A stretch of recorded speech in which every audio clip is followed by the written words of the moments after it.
La constelación de Acuario es una de las más antiguas de la historia. Hay pruebas y composiciones que demuestran que es extremadamente antigua. En estos textos se dice que él fue quien soportó la increíble inundación de Zeus. La leyenda griega, más difundida por los especialistas sobre la indicación de Acuario, relata la narración del joven Gamínides. Y es que Acuario muestra en su constelación a un joven derramando agua de una jarra, y es este mismo símbolo quien lo representa, que tiene un origen y un significado.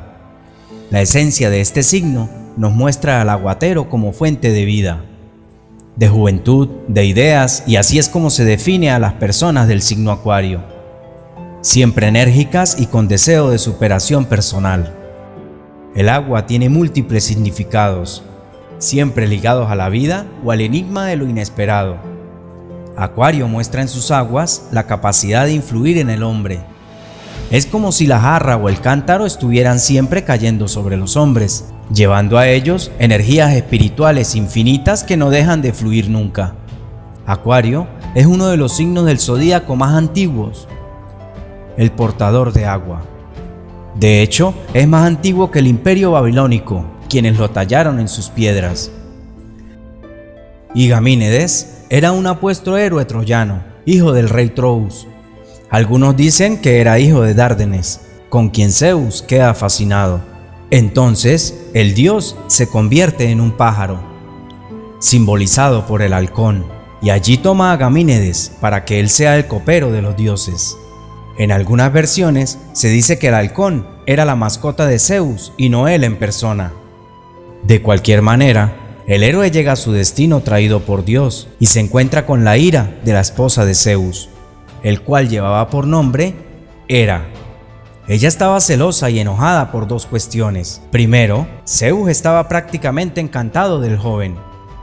Y segundo, este recibía los mismos privilegios que su hija Hebe, la diosa de la juventud. De más está decir que a Zeus le importaba poco lo que Hera tenía que decir al respecto. A menudo trepaba a Gamínides al halcón y se lo llevaba, y siempre con su copa en la mano, a sus excursiones.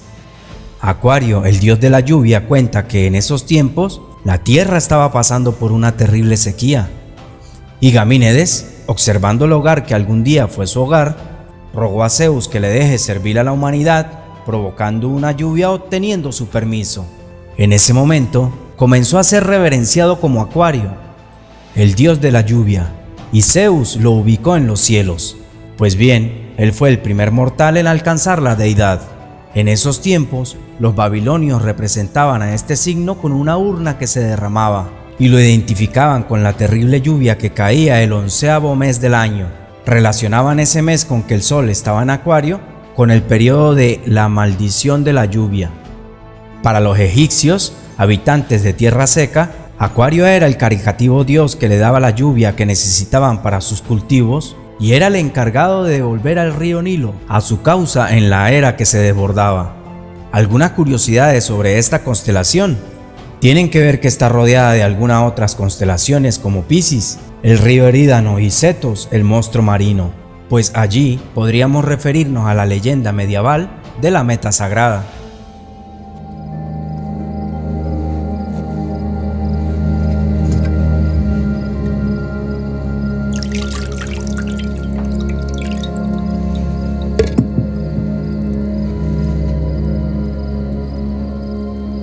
Y esta sería la copa que bebió Cristo en la última cena. Tomad esto y repartidlo entre vosotros, porque os digo que no beberé más del fruto de la vid hasta que el reino de Dios venga. El cáliz fue visto como un comportamiento que tenía una bebida del estado eterno, un manantial nutritivo que recarga la vida y restablece la juventud. Y todo esto en el punto de vista misterioso, la indicación de Acuario es de aire. Su propietario era Saturno, pero los adivinos actuales lo sustituyeron por Urano. A nivel mental, los traídos al mundo bajo las indicaciones del signo Acuario muestran propensión a la innovación, la libertad y preferencias por la curiosidad. De todos modos, una parte decente de las características acreditadas a este signo proviene claramente de otra razón, que esencialmente no tiene nada que ver con Saturno. Pues aquí hay un misterio que quizás los mitólogos aclaren algún día. Te lo dijo la verdadera logia acuariana.